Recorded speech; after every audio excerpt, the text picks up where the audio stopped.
মাননীয় অধ্যক্ষ মহোদয়, উত্তৰ সদনৰ মজিয়াত দিয়া হৈছে।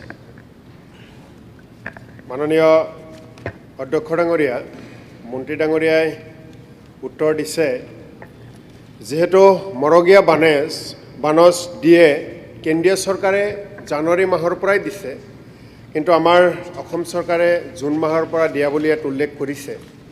গতিকে মই আপোনাৰ জৰিয়তে মাননীয় মন্ত্ৰী ডাঙৰীয়াৰ পৰা জানিব বিচাৰিম যে কেন্দ্ৰীয় চৰকাৰৰ কৰ্মচাৰীসকলৰ প্ৰতি কেন্দ্ৰীয় চৰকাৰৰ যিখিনি দায়িত্ব বা তেখেতসকলৰ প্ৰতি যিখিনি দৰমহাৰ ক্ষেত্ৰত যিখিনি তেওঁলোকে নিয়ম নীতি পালন কৰিছে, একে সময়তে আমাৰ ৰাজ্য চৰকাৰৰ কৰ্মচাৰীসকলেও দিনে ৰাতিয়ে কষ্ট কৰে। গতিকে কেন্দ্ৰীয় চৰকাৰে এটা সুবিধা কেন্দ্ৰীয় চৰকাৰৰ কৰ্মচাৰীসকলে সুবিধা পাব জানুৱাৰীৰ পৰা।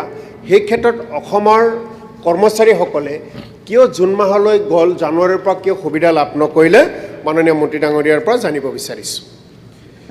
মাননীয় অধ্যক্ষ মহোদয়, এই পবিত্ৰ সদনক মই জনাবলৈ পাই গৌৰৱ অনুভৱ কৰোঁ যে অসমে এনেকুৱা এখন ৰাজ্য, ভাৰতবৰ্ষৰ মাত্ৰ 6খন ৰাজ্যই আজিৰ তাৰিখত এই 60% মগৰীয়া বানজ দিয়ে। অৰুণাচল প্ৰদেশ, তামিলনাডু, উৰিষ্যা, উত্তৰ প্ৰদেশ, বিহাৰ আৰু অসম।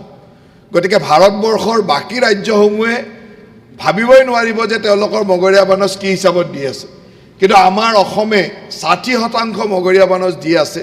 গতিকে অসমৰ চৰকাৰকতো সকলোৱে, বিধানসভাৰ সকলোৱে ধন্যবাদ জনাব লাগে যে মুখ্যমন্ত্ৰী ডাঙৰীয়াৰ নেতৃত্বত আজি আমি অসমে কেন্দ্ৰ চৰকাৰৰ ঘোষণাৰ লগে লগে আমি সদায় দি যাবলৈ সক্ষম হৈছোঁ।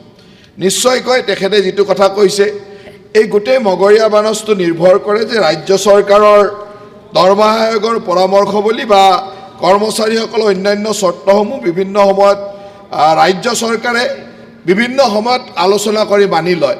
আৰু এই বছৰ আলোচনাৰ পিছত আমি এটা সিদ্ধান্তত আছিলোঁ যে জুন মাহৰ পৰা আমি এই মগৰীয়া বানজ দিম। গতিকে মই ভাবোঁ যে দিব পাৰিলেতো ভাল, কিন্তু আজি যে অসমে ইমানকেইখন ৰাজ্যৰ ভিতৰত 6খন ৰাজ্য, ভাৰতবৰ্ষত বহুত আগশাৰীৰ ৰাজ্য আছে, সেইবিলাকৰ লগতো ফেৰ মাৰি একেলগে যে অসমে দি থাকিব পাৰিছে, সিমানখিনিয়ে মই ভাবোঁ যে আমাৰ কাৰণে বৰ্তমান ভাল কথা। আৰু চেষ্টা নিশ্চয়কৈ থাকিব যে সদায় সেই ধৰণে যদি জানুৱাৰীৰ পৰা কৰিছে, অহা বছৰ যদি আমি একেলগে, কাৰণ দুটা বছৰত দুবাৰকৈ আহে, গতিকে সেই সময়ত একেলগে কৰিব পাৰে, সেই কথাবিলাক লক্ষ্য থাকিব।